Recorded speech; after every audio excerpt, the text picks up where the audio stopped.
प्रदेश के मुख्यमंत्री योगी आदित्यनाथ को लेकर के चर्चाओं का बाजार गर्म है और पत्रकारों से लेकर राजनीतिक गलियारों में अब यह चर्चा हो रही है क्या योगी आदित्यनाथ को हटाया जाएगा। मैंने इस पर पहले ही आपको बता दिया है कि योगी आदित्यनाथ हटने वाले नहीं है।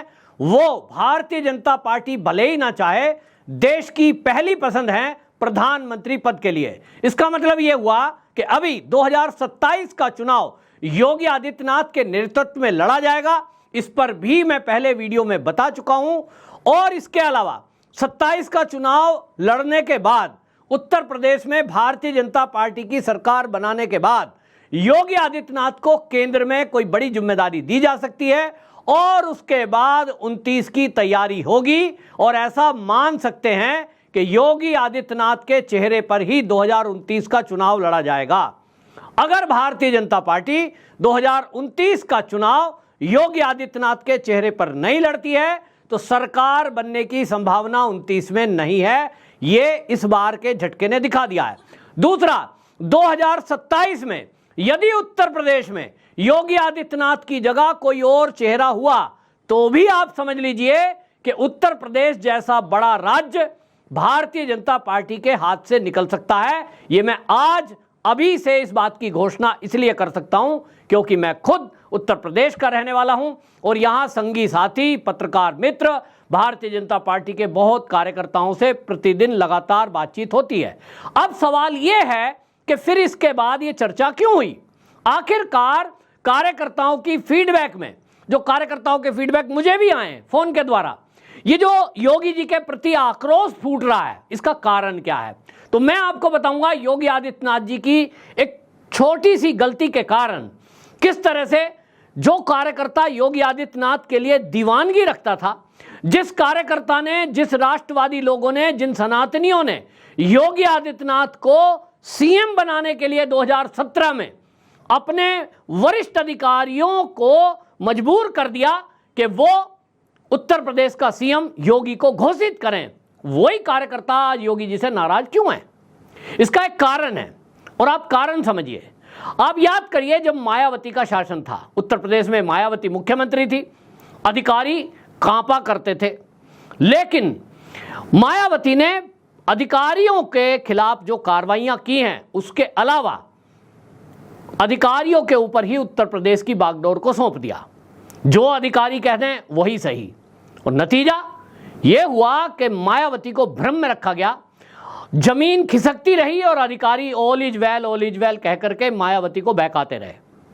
क्योंकि अधिकारियों को जब यह लगता है कि अब तुम्हारे ही ऊपर चल रहा है सब कुछ, तो निश्चित रूप से वहां धोखा होता है। और एक कहावत है, एक मैंने सत्संग में सुना है कि जहां विश्वास है वहीं तो विश्वासघात है।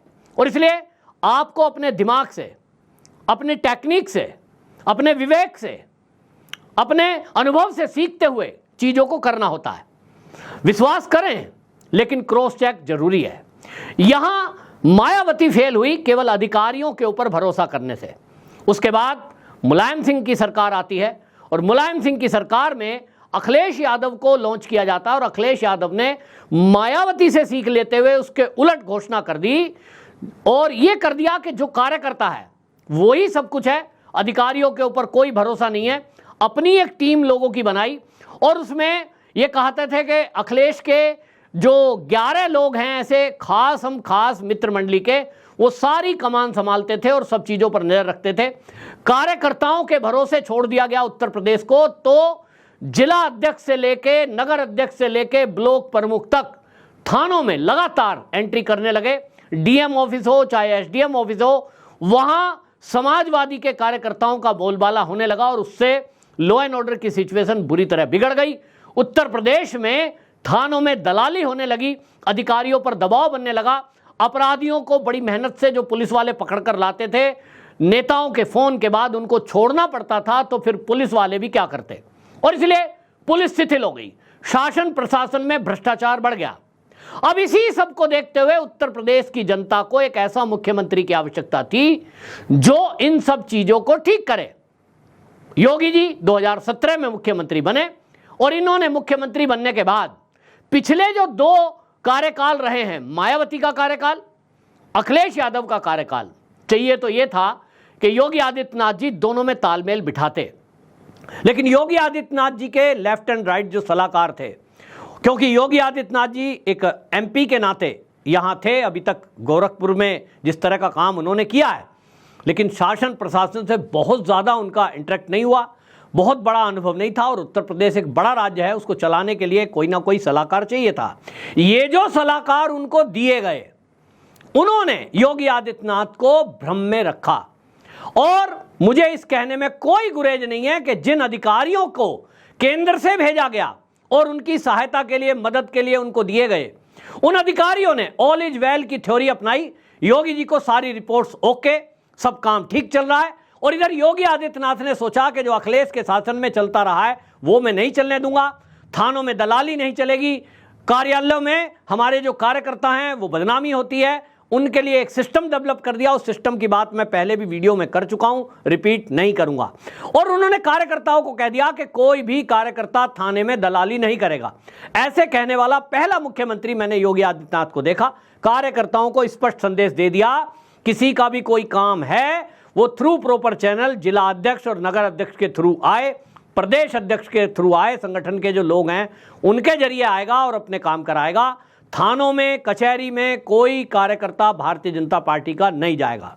इधर योगी जी ने अधिकारियों को आदेश दे दिए कि भाई मेरा कोई भी कार्यकर्ता, कोई भी आपको फोन करता है, आपको उसकी नहीं सुननी है, आप जो फैसले सही हैं उस पर निर्णय करिए, जो गलत काम है उसको आपको रोकने के लिए फ्री हैंड दिया जा रहा है, और कोई भी मेरा अधिकारी, मंत्री, एमएलए, एमपी आपको फोन करे, आप मुझे बात करो।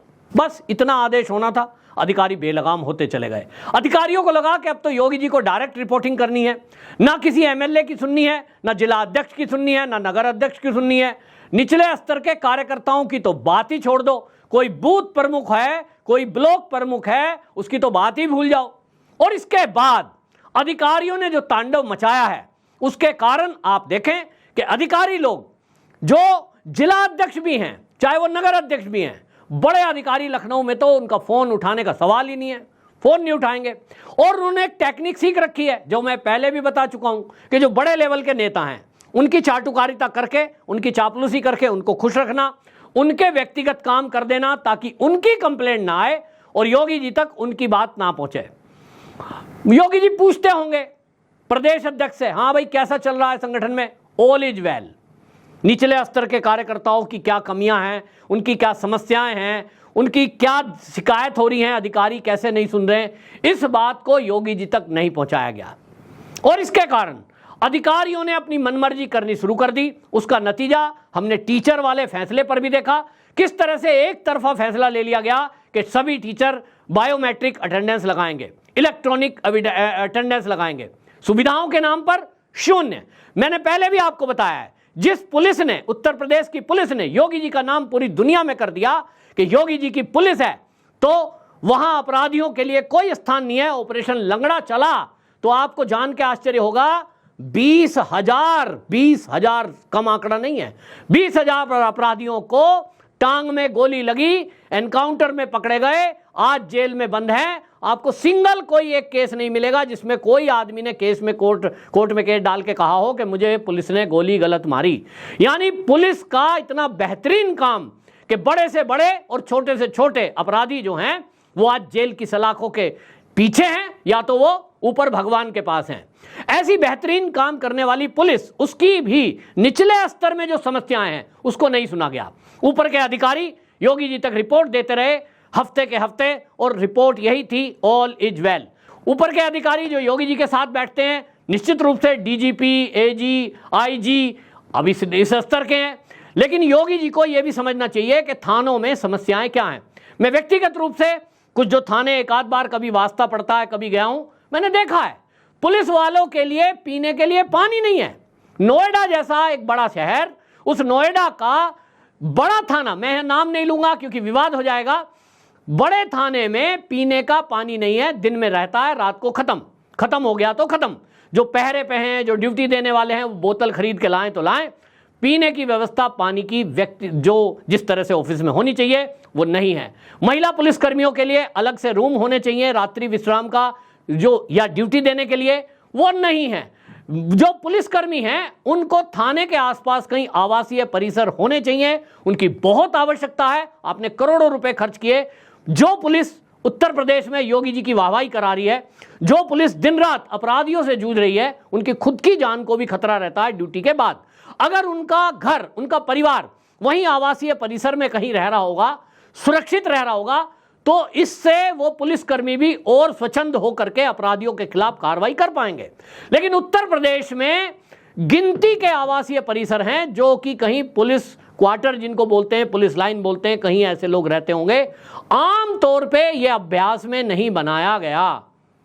अधिकारियों के लिए आवास हैं, लेकिन जो इंस्पेक्टर, जो पुलिसकर्मी, वो जो दिन रात अपराध से जूझता है, सामने फ्रंट पे रहता है, गली मोहल्ले का सूचना तंत्र है वो उनका, उसके लिए चिंतन नहीं किया गया। और इसीलिए बहुत सारे पुलिसकर्मी बेचारे हड़ताल कर नहीं सकते, अपनी बात रख नहीं सकते। सरकारी कर्मचारी हैं, नियम से बंधे हुए हैं, लेकिन अंदर ही अंदर कहीं ना कहीं एक उनके अंदर आक्रोश है।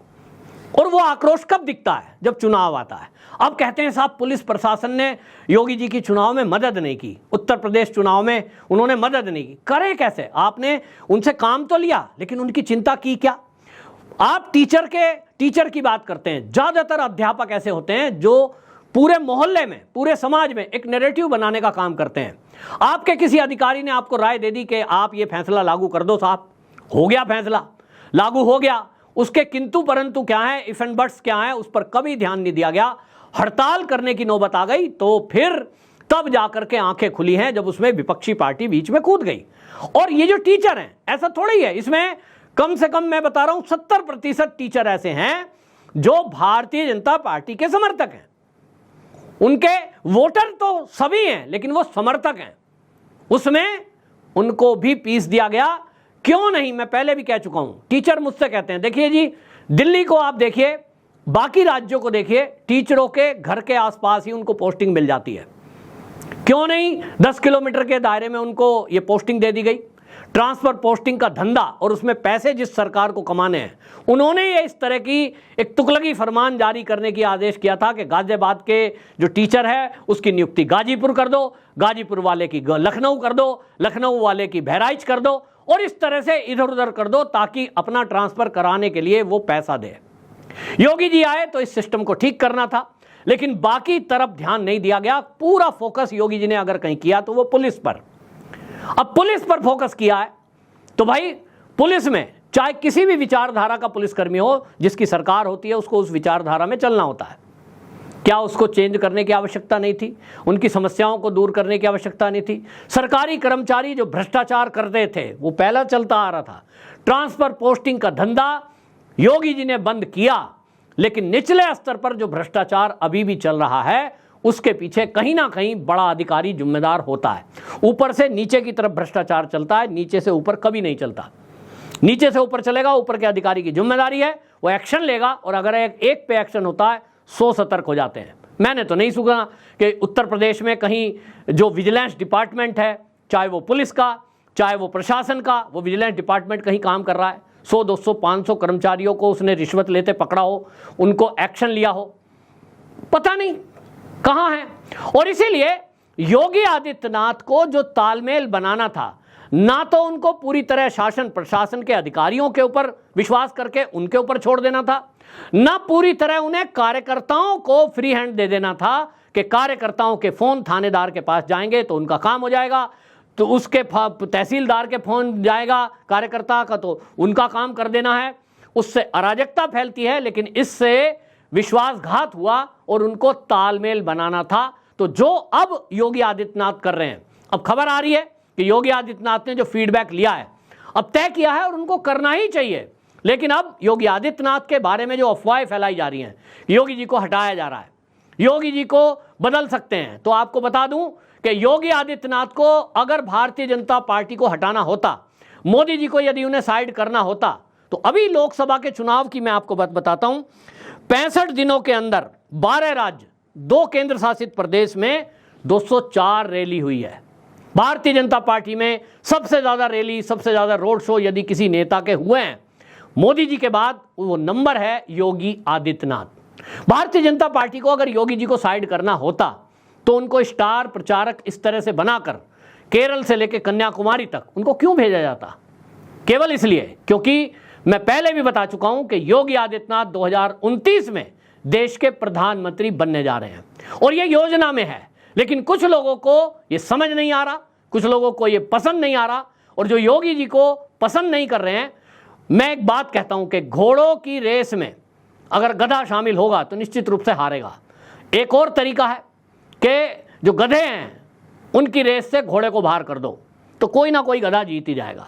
राजनीति में भी कुछ ऐसा चलता है और इसी तरह के लोग कुछ योगी जी की लोकप्रियता से, योगी जी के काम करने के तरीके से, योगी जी के लॉ एंड ऑर्डर की सिचुएशन और उनके एक्शन से परेशान हैं, विचलित हैं और वो समझ रहे हैं कि तुम्हारा नंबर कहीं नहीं है, तुम फेलियर हो। और इसीलिए वो लोग योगी जी के बारे में विरोधी नैरेटिव चला रहे हैं। जाति का हवाला दे देकर वो कहीं ना कहीं भारतीय जनता पार्टी को ब्लैकमेल करने की कोशिश कर रहे हैं। लेकिन ऐसे सभी नेताओं को बड़ा झटका लगने वाला है, क्योंकि ऐसे किसी भी नेता के ब्लैकमेल में अब भारतीय जनता पार्टी आने वाली नहीं है। योगी आदित्यनाथ को फ्री हैंड दे दिया गया है और योगी आदित्यनाथ अब अपने तरीके से उत्तर प्रदेश के फैसले लेंगे। तो आने वाले आप 3 साल में देखेंगे कि उत्तर प्रदेश में, उत्तर प्रदेश भारतीय जनता पार्टी का कार्यकर्ता भी आपको प्रसन्न दिखाई देगा, जो भ्रष्टाचार है वो भी लगाम लगेगा और जो बेलगाम अधिकारी हो गए हैं अब उनके ऊपर भी लगाम लगेगी और कर्मचारियों के भी हित के फैसले अब योगी सरकार लेगी, ऐसी मुझे उम्मीद है। आपकी क्या राय है कमेंट बॉक्स में जरूर बताएं। वंदे मातरम।